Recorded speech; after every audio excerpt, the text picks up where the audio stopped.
তো আমার যে আশুলা ভাইয়ের কথা বলছিলাম, উনি ওইখানে দাঁড়ায় আছে, ওনার কাছে যাব, ওনার কাছে যে জানার চেষ্টা করব যে আঁশগুলি তিনি কতগুলো আঁশ নিয়ে আসছেন, এবং এই আঁশের ওনাদের এখানে যে পানি যে হয়েছে ওই পানির কি অবস্থা আছে, উনি কেমন আঁশ পাইলে কেমন রোজগার করতেছে ওইটা জানার চেষ্টা করব।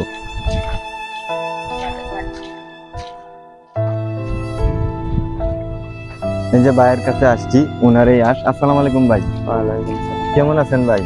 ভালো। আচ্ছা ভাই, আপনার বাড়ি কোন জায়গা? মোহনগঞ্জ। মোহনগঞ্জ কোন জায়গা? শিলিগুড়ি। শিলিগুড়ি।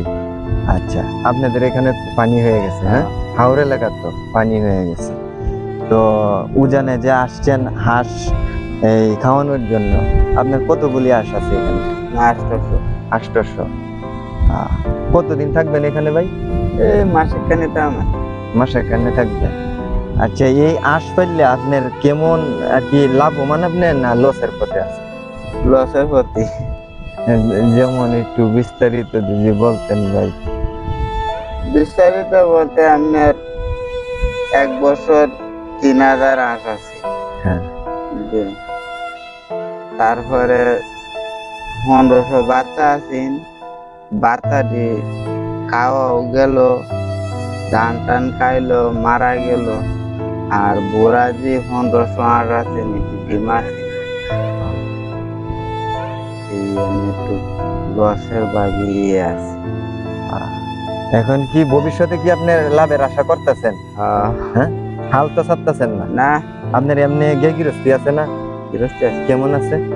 গৃহস্থী তেমন বেশি না, কেমন আর কি এই বলেন? 5-6 কাঠা জমি আছে। 5-6 কাঠা জমি। আচ্ছা ভিউয়ার্স, আমাদের এলাকায় যত চাষিরা আছে মূলত ধান যারা করে, আমাদের এলাকায় তো জমির দাম অনেক বেশি। এই জায়গায় 2 কাঠা জমিনের যে মালিক, সেই রীতিমতন একটা শিল্পপতি। এখন দেখা গেছে যে বাইরেদের ওইখানে হাওর এলাকায় এক একজনের হয়তো দেখা গেছে যে এই 10 আরা, 15 আরা, 20 আরা এমনও মালিক আছে ভাই, আছে না? তবে আপনার যেহেতু 4-5 কাঠা জমিন আছে হাওরে, ঠিক আছে, তাহলে দেখা যাইতেছে আপনি গরিব মানুষ, আপনি রীতিমতন একজন গরিব মানুষ। তাহলে ভাইয়ের জন্য সবাই দোয়া করবেন।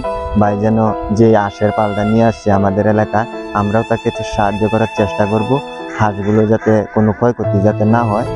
আর ভাইয়ের জন্য দোয়া করবেন, ভাই যেন ভবিষ্যতে আগুয়ে যেতে পারে। আসসালামু আলাইকুম।